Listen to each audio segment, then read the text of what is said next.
Stick around for the next 7 minutes to see how I bend these walnut strips into these cheese boards.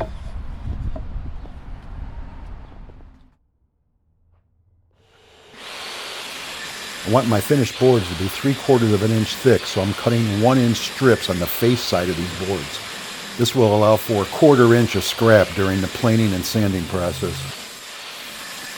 After cutting 1-inch strips from the face, turn them on their edge so all strips are the same height. I make edge grain boards to reduce the scrap, and it allows me to glue boards face to face, which I prefer. I'm going to rip this walnut on its edge to make 2 thinner strips.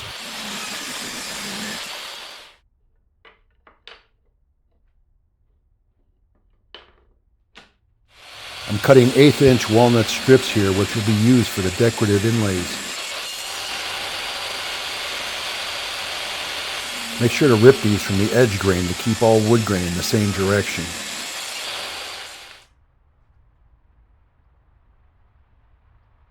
I'm going to be joining the face side of these boards to assure a good glue up.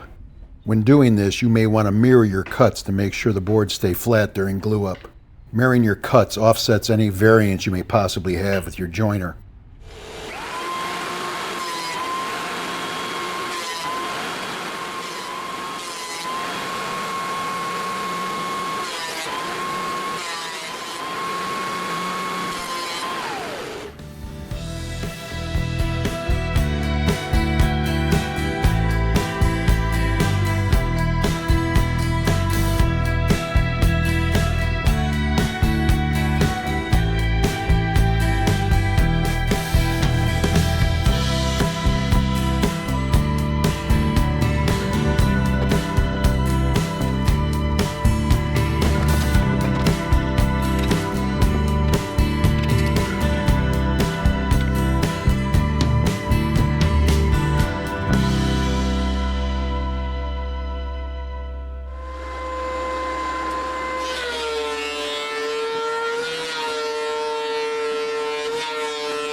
I'm using an 1/8 inch router bit here, which is the same thickness as the decorative walnut strips I cut.